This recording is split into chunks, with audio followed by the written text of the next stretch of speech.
but we need a ceasefire immediately, and Britain, this country, needs to take responsibility for founding Israel, for backing Israel, and needs to stop arming Israel. What brought you to the march here today? Because I'm a human being and I hate murder. What do you hope to aim for? To stop the killing in Gaza. But then to lead on to ending the occupation and ending apartheid. And who do you represent? Jewish Voice for Labour. Oh, thank you. We're the stream of Jews within the Labour Party who believe the Labour Party should drop its support for Israel and rejoin humanity. The suffering of the Jewish Holocaust, the suffering in Europe under the Nazis, is used again and again to justify war after war after war. Saddam Hussein was called the new Hitler.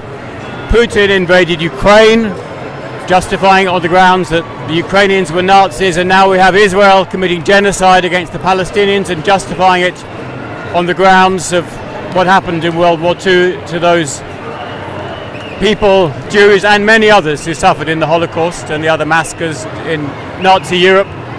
And it has to stop. We cannot justify genocides and wars because other wars and other genocides happened in the past. I'm here because Palestinians are dying every day in huge numbers, and the world just don't seem to, well, the Western world don't seem to be in a rush to stop it, and it's a crime.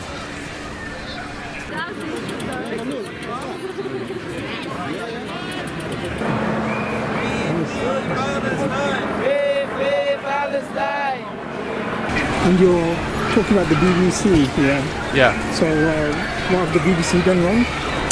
Well, they've always been very biased towards Israel, very supportive of Israel, and they've justified a lot of what they've done. I've noticed in recent weeks that they've actually started to change a little bit and be a bit more balanced, but that's not difficult because the BBC, as I say, they've started in a position of huge support for Israel. So they're starting to show Palestinian sort of side of the story and victims, but it's very late in the day. And it's a pity that they weren't more like this at the beginning.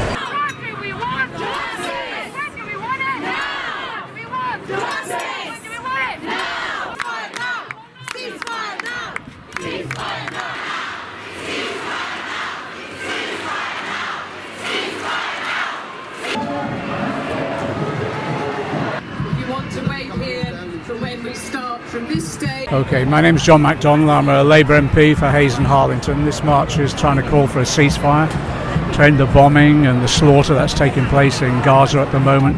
What we want is peace, but we want a just peace as well.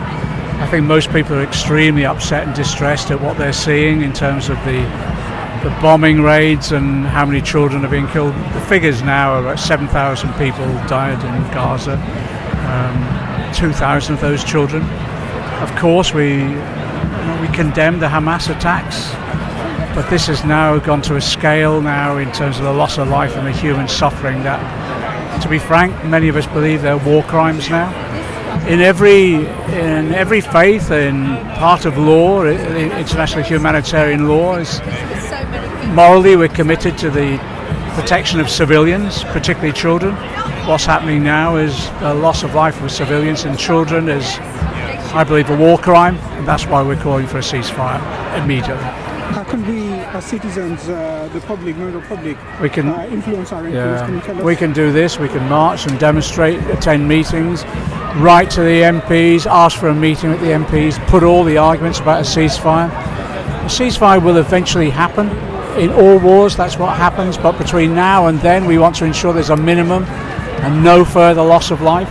And so the position that we should be putting to our MPs and to the Prime Minister and leaders of all the political parties that we want a ceasefire now. And then once we've got that ceasefire, with the release of hostages, there can be discussions about a long-term peaceable settlement with justice for everyone. Emma Coder, former MP for Kensington, a councillor for Kensington-Chelsea, now independent. I resigned from the Labour Party in disgust some months ago before this happened. If I hadn't resigned 6 months ago, I'd be resigning today. I am absolutely horrified that the party that I've been a member of for 40 years has turned its back on all our brothers and sisters here. What is happening in Israel is genocide against the people of Gaza. It is absolutely disgusting. We have a huge Muslim population throughout Kensington. Many of them are heartbroken. Their families have been killed. I spoke to one member the other day who had lost 25 family members in Gaza, and our heart bleeds for them. How can we not stand with our brothers and sisters? It is absolutely disgraceful, and I'm ashamed. I'm ashamed that I was part of the Labour Party. And I will stand always with our brothers and sisters wherever they are being dispossessed and persecuted. I'm Andy MacDonald, Member of Parliament for Middlesbrough. I'm like millions of people in the UK and across the world, and I'm just horrified at the unfolding scenes in Gaza and the sheer misery and the atrocities that have been visited upon innocent Gazan civilians. We're seeing teenagers, children, babies, grandmas, granddads are being slaughtered in their own homes with this rain of terror, rain of bombs landing on them in their homes. This is an absolute humanitarian disaster, but it's not of any ecological or environmental cause. These are war crimes, and that's why I'm here to call it out for what it is.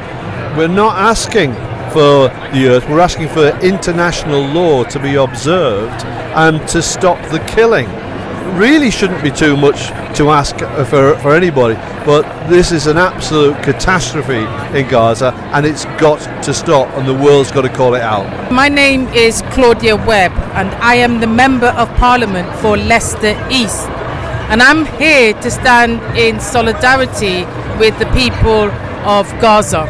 They are being slaughtered daily, massacred daily. This cannot go on. We cannot have a situation where we've got almost 8,000 Gazans killed, almost half of them children, 1,400 Israelis killed, with missiles and air attacks bombing Gaza to smithereens. Gaza is being driven into the Egypt desert, and we cannot allow this atrocity to continue.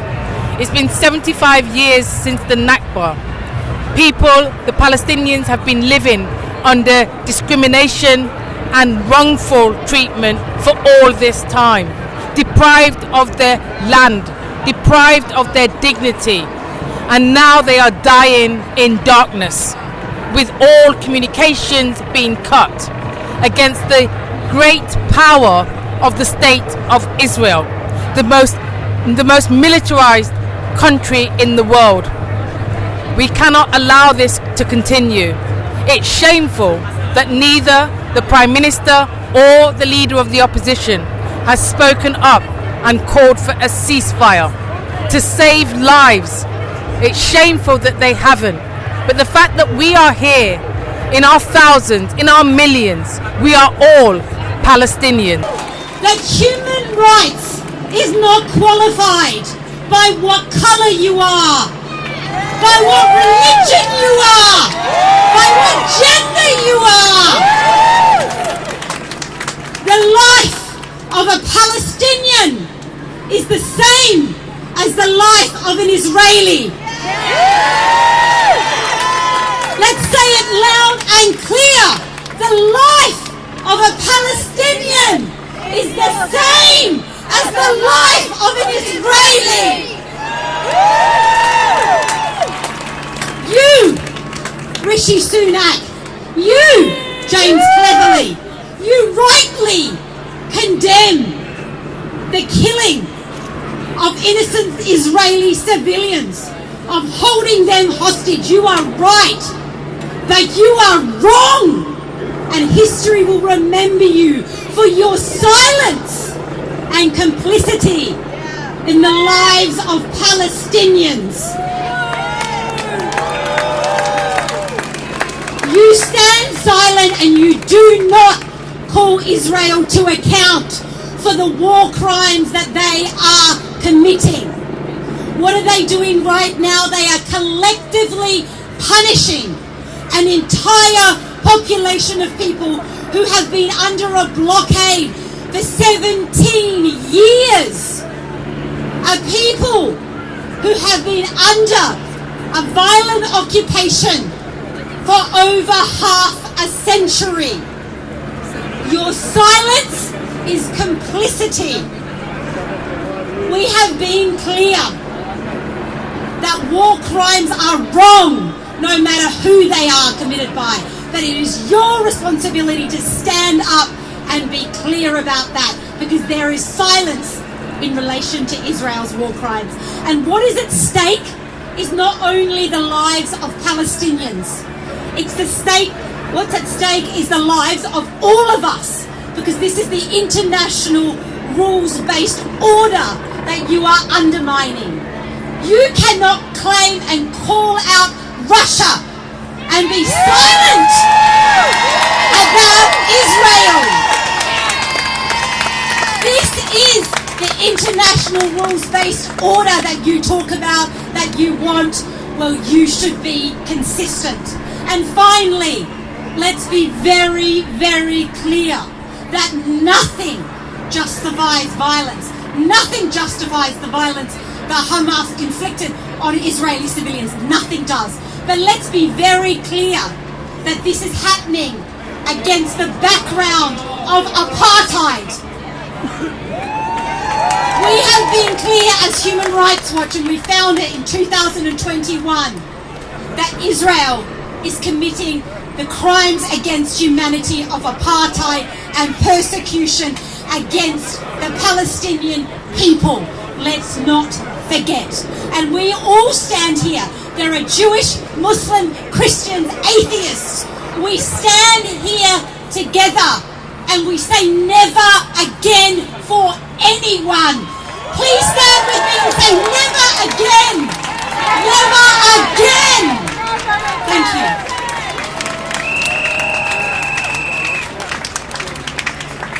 Thank you, Yasmin, for those incredible words. It gives me great pleasure to welcome Jeremy Corbyn.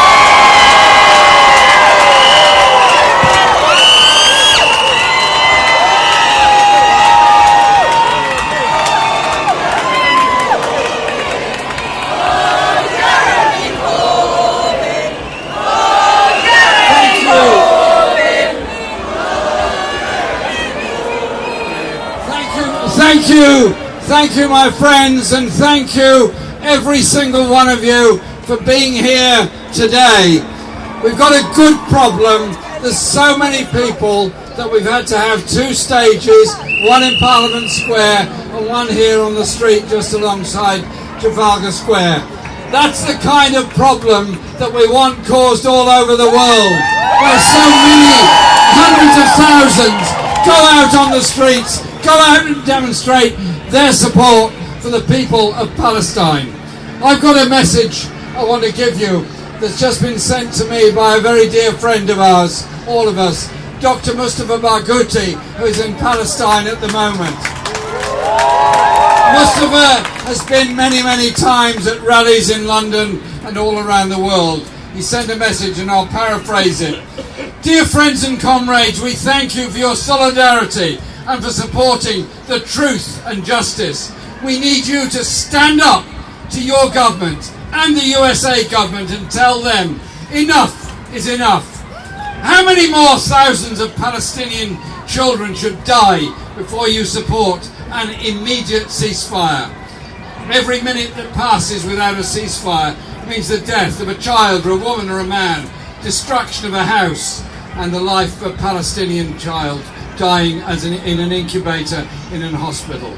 We will not give up on our struggle for freedom and for a free Palestine, and we will overcome. And you will be able to tell your children and your grandchildren that in the noble struggle for a free Palestine, you took part in that struggle. And that's from Dr. Barghouti. Wonderful man who's done so much over so many years to speak up in such an articulate way on the world's media in support of the Palestinian people. Last night, Gaza was plunged once again into darkness. Once again, no electricity. Another day with no water. Another day with no medicines. Another day with no food. Another day with people being treated in hospital without anaesthetic, and all the other horrible things that are happening in Palestine at the present time. The border closed at Rafah, and in a week only I think 30 trucks have got through. More trucks than that go down the Holloway Road every day.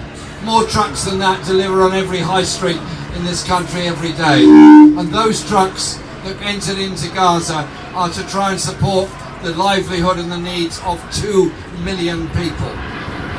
A community being starved to death, a community under siege, and on top of the thousands who have already died, half of whom are children. Half of all those that have died are children. Just take that in for a second. Their last moments of life would be scared, frightened, in a part demolished or wholly demolished building, trying to find a little bit of shelter in the darkness. And their last moment of life would be a bomb landing on top of them and killing them. And that is happening in real time on televisions all over the world. We're watching it happen like a horror movie. So I asked myself, what does it take? What really does it take for the governments of the USA, of Britain, and a number of other countries to actually utter the words, stop, ceasefire now, to save life before more is destroyed? What is the matter with these people that they can't bring themselves to realise, yes, the killing in the Negev was appalling and wrong, and my heart goes out to anyone that's lost a brother, a sister, a daughter, a mum, a dad, a son, whatever. My heart goes out to them. We're not going to make it right by killing 8,000 Palestinians and continuing to kill more and more and more as this bombing goes on. And we're not just killing people, we're killing a society, we're killing that sense of hope. I've been in Gaza many times. I've met many wonderful people there. I've met great guys and women driving taxis. I've met people working in bakeries. I've met people who are teachers. I've met people who are poets, people who are artists, people who are musicians, people who want to build their society and their community, mental health workers, helping people through the stress and strain. And all that is being destroyed. They will never drive again, they will never paint again, they will never play music again, they will never write poetry again. Their lives are gone. Gone! Because of the bombardment by Israeli jets, helpfully supplied by the United States. Stop the bombing now, demand a ceasefire now, and say to that person down there in Downing Street temporarily, Richie Sunak, what's wrong with you? What's wrong with you when you claim this is legitimate self-defense? Where is the self-defense? On the army saying to the staff in a hospital, get out of it because we're about to bomb it. The doctors quite rightly and bravely said, we are not leaving our patients, we are not leaving our posts, we are medics. We took the Hippocratic oath to care for life and try to sustain it, and all they know is the destruction of it. And at the UN, the US voted against, Britain voted against, but to their credit, the majority of the world's nations voted to call for an end to the bombing, a ceasefire. Yet it was vetoed by the United States, and Britain abstained to its eternal disgrace. In reality, an abstention is voting against on this occasion, and everybody knows that. Britain didn't do that. And so, I just ask you all, what do you think about this powerlessness that we feel? I feel it, you feel it. I turn on the television every morning with a sense of dread. I switch on my phone with a sense of dread. How many more have died? How many more calls do we have to make to try and console a grieving father, a grieving mother, or somebody else in a family that's lost everybody, all in this dreadful conflict? And then you look at their history. Look at the history of the Palestinian people. All those in Gaza are either directly themselves part of the Nakba or descendants of it. They came to Gaza when Israel was set up in 1948. And they are now in danger of being driven out of Gaza into a new Gaza Strip in the Sinai Desert. That is what is happening before our very eyes. The world's arms industry has armed Israel. The world's arms industry is trying out its weapons, as they are in many other conflicts around the world.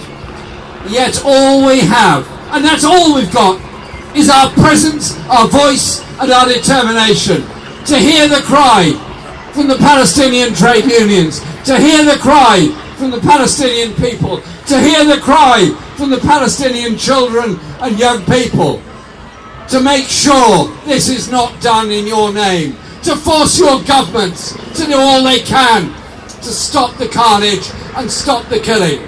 But ultimately it means justice for the Palestinian people, an end to the occupation, an end to the settlements, and they're often forgotten in this, recognition and rights of the hundreds of thousands of Palestinians living as they have for 70 years in refugee camps in Lebanon, in Syria, in Jordan.